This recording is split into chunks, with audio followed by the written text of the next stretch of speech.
थारैनो बिथांनि हरखाब अबथिरा जिउ नागारनाया जोंनि आसामनि थाखाय आसामनि हारि माहारिनि थाखाय सा सानजा भारतनि मुलुगनि थाखाय जोबोद गिदिर खहा जेरैबायदि माइकेल जेक्सना खम बैसोआवनो बिथाङा रुंसारि जादोंमोन अबथिरायै बेबायदिनो जुबिन दायाबो दिनै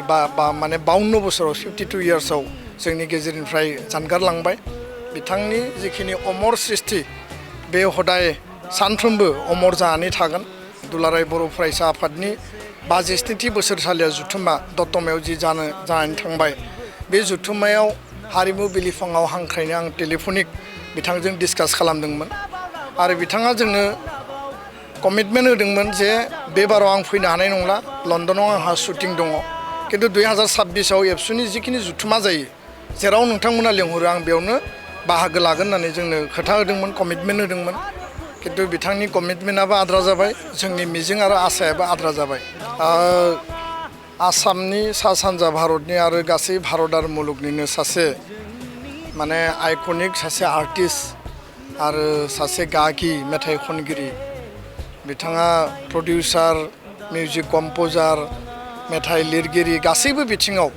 आखा फाखा सासे जाफुंसार व्यक्तित्वनि सुबुं जुबिन गार्ग जायखौ जोङो जुबिन दा होननानै बुङो बिथाङा दिनै जोंनि गेजेराव गैलिया थांनाय 19 सेप्तेम्बराव सिंगापुराव नर्थ इस्ट फेस्टिभेलाव जों जिखौ खौरां मोन्दों बाहागो लानो थांनायाव हरखाबै मोनसे जाथायाव गोलैनानै अबथिरायै बिथाङा रुंसारि जायो आरो दिनै रुंसारि जानायनि उनाव बिथांनि गोथै देहाखौ दिल्लीसिम लाबोनाय जाबाय दिल्लीनिफ्राय न' फारसे आरो दिनै खरुखजायाव रायजो राजानि श्रद्धान्जलिनि थाखाय बिथांखौ लाखिनाय जागोन होननानै जों खौरां मोन्दों दा दुलाराय बर' फरायसा आफादा जोङो माहारिनि आरो जोंनि आफादनि जि मोनसे बिबान जुबिन दाया जिहेतु गासै हारि माहारिनि प्राय 40,000नि खाथियाव 40ता भाषायाव बिथाङा मेथाइ खनदोंमोन आरो बर' रावावबो बा बर' मेथाइ गोदान मेथाइ बिथाङा 2015-16-17 मायथाइ समाव मोनसे गोदान सानदांथिजों गोदान मोनसे बिथिं होनानै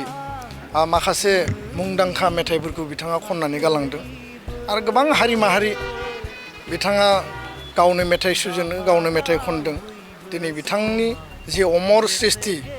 आरो बिथाङा होलांनाय जिखिनि बिहोमा बेखौ जोङो मान होनानै दुलाराय बर' फरायसा आफादा मिरु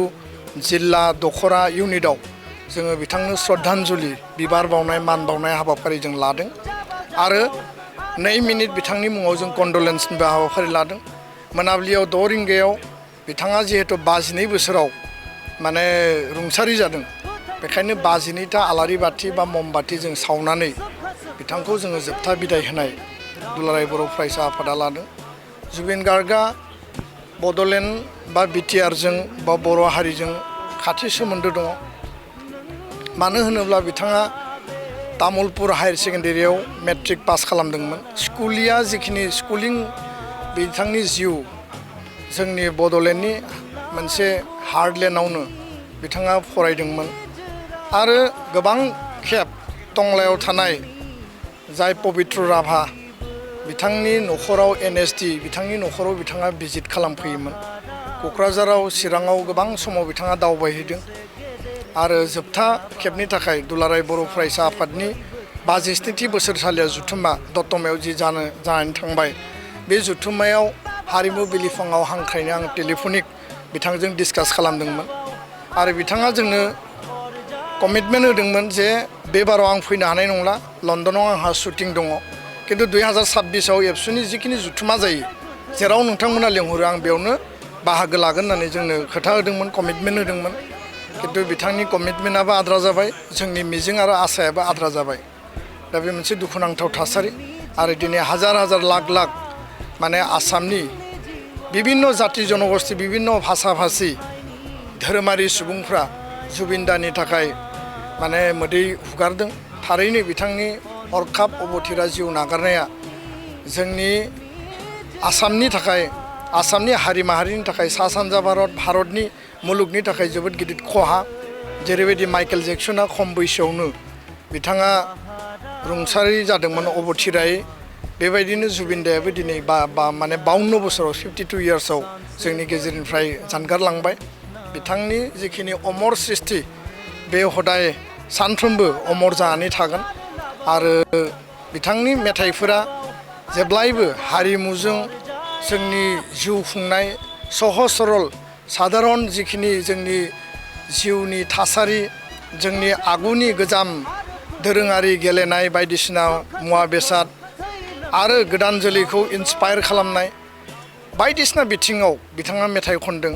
मेथाइनि मुङाव बिथाङा मेथाइ सुजुआमोन जों जिखौ नुयो मोनफ्रोमबो मेथाइयाव माबा नङा माबा मोनसे बिराद गोथौ आरो गुरुत्तपूर्ण ओंथि हाबनानै थायो आरो बिथांनि मेथाइफोरखौ खोनायोब्ला बे ओंथिफोरखौ जि मोनसे भेलु बे भेलुफोरखौ जों मोनो दा बेखायनो बिथांनि सृष्टिया गोरलै नङामोन आरो बिथाङा खम समावनो टाफ आरो माखासे माने गोथौ सिन्ता खालामनानै बेफोरखौ सोरजिलांदों जुबिनदाया जेब्लाबो जोंनि गेजेराव अमर गोथां जानानै थागोन आरो जोंनि जि बिथांनि गोसोखांथियाव इयुनाव जोङो माबाफोर बेबायदि हाबा मावनो हायो नामा बेनि थाखाय जोङो सावरायगोन आरो सावरायनानै जों थांखि लागोन गोजोन्थों